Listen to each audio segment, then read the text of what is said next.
안녕하십니까, 강영천입니다.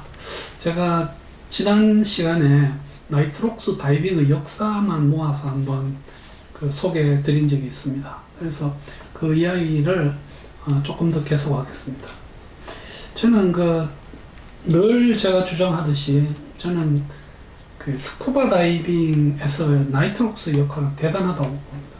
저는 이 나이트록스 다이빙에 대해서 강박관념을 가지고 있는 사람입니다.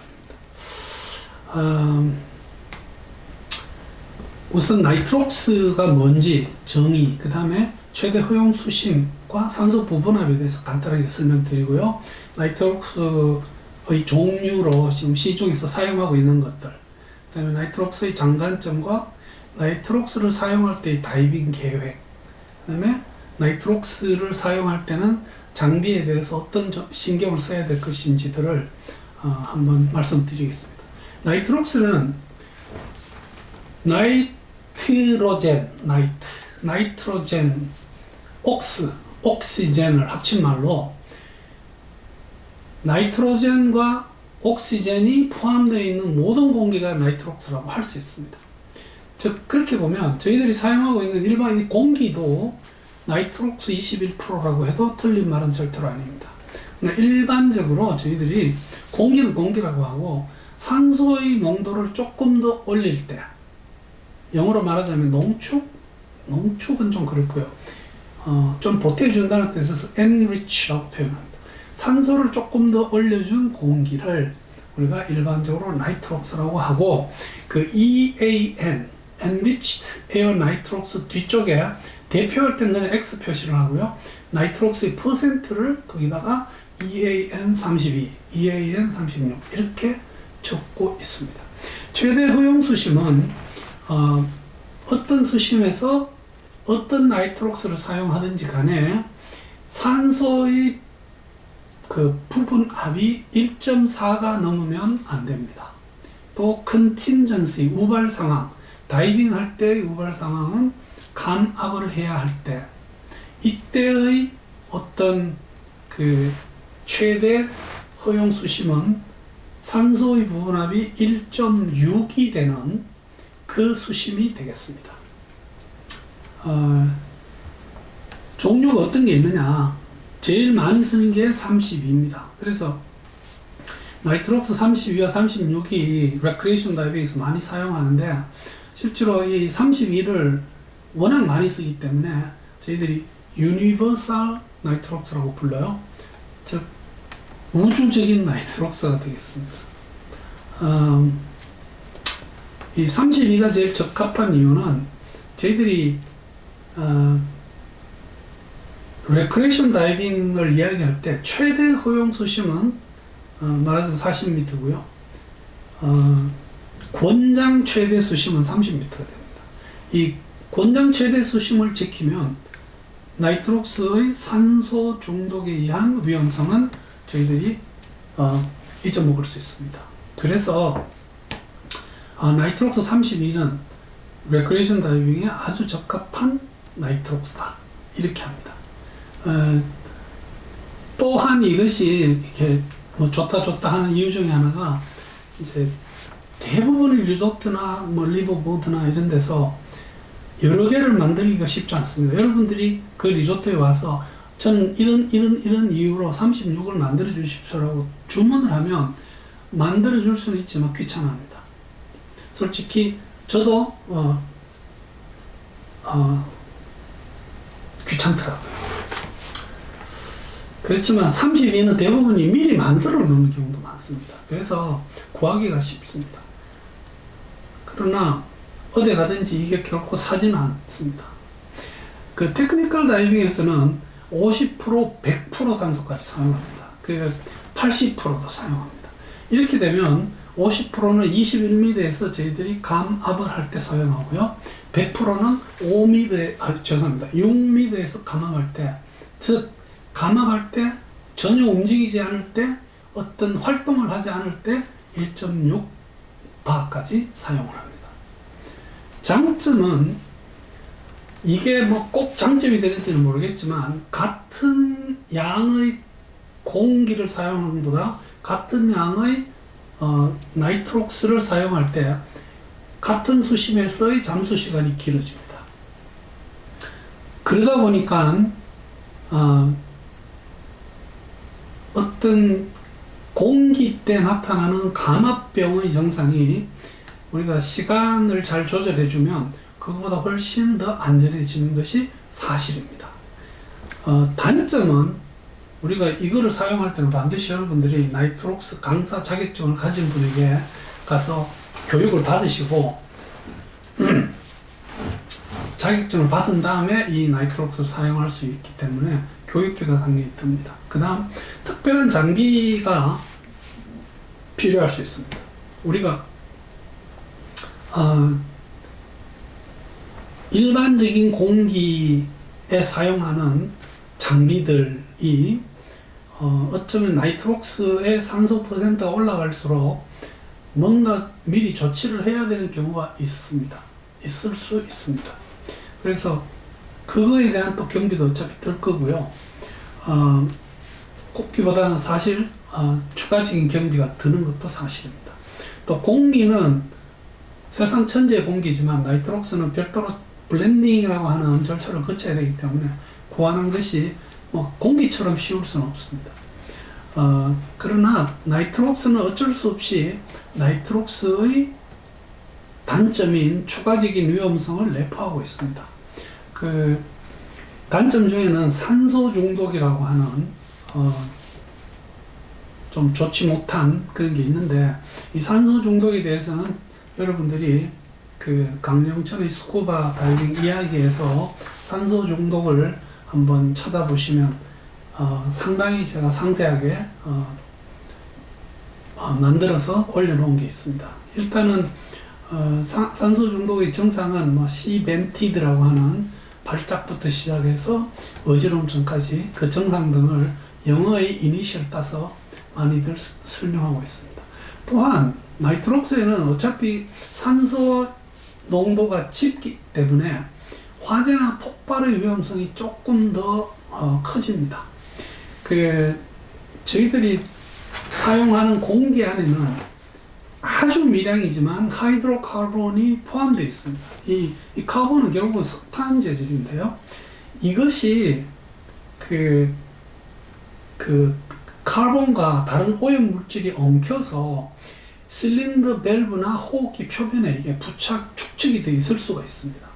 이럴 때 문제는 저희들이 사용하는 호흡기나 밸브의 많은 윤활제들이 루브리컨트라고 합니다. 이 윤활제들이 산소하고 잘 맞지가 않습니다. 그래서 산소 농도가 높아지게 되면 이것이 어떤 자연 발화를 일으킬 수가 있습니다.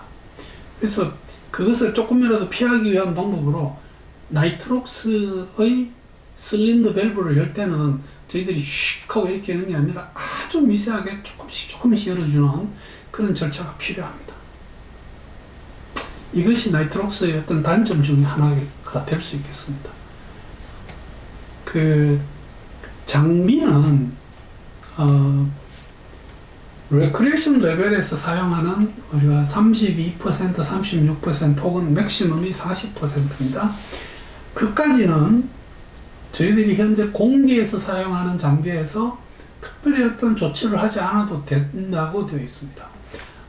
그러나 이게 예를 들어 50%라든지 이렇게 올라가게 되면 그 내부에 있는 오링 같은 어떤 부품들을 산소에 좀 내성이 있는 강한 부품으로 바꿔주셔야 됩니다.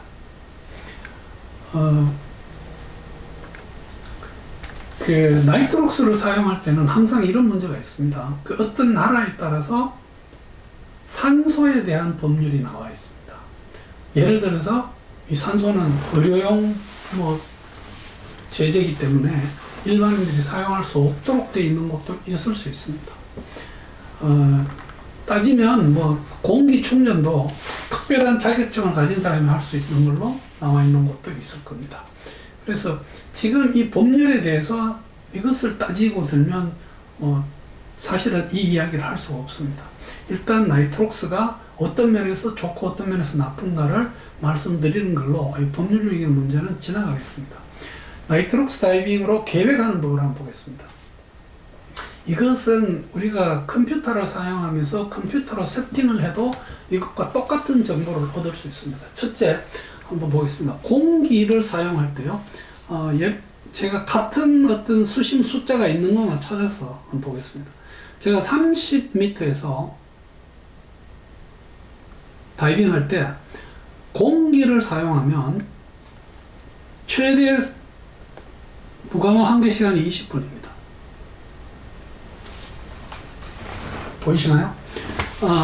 그런데 나이트록스 32를 쓰면 저희들이 30m를 내려가면 무감압 환기 시간이 30분으로 늘어납니다. 이것은 사실 대단히 중요한 의미가 있습니다. 나이트록스 32에는 32%가 들어있고요. 공기에는 21%가 들어있습니다. 불과 11% 올렸습니다. 50%를 올렸습니다.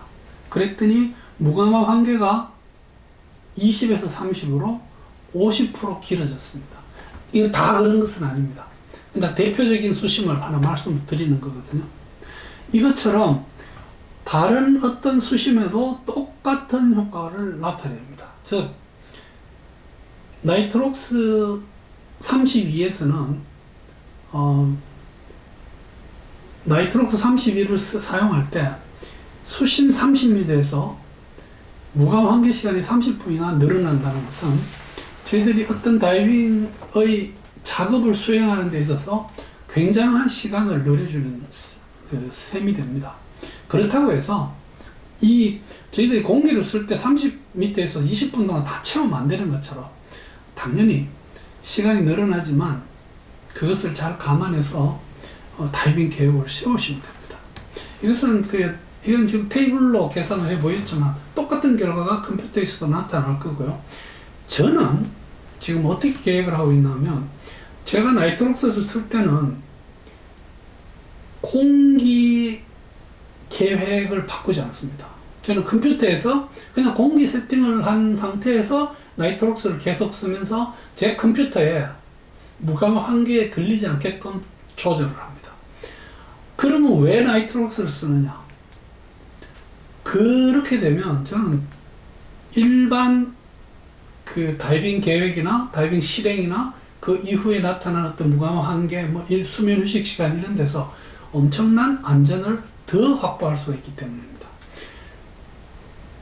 그렇게 하라는 뜻은 아닙니다. 그러나 그것도 한 가지 분명한 방법입니다. 나이트록스에 보면 이런 그 디칼들이 있습니다.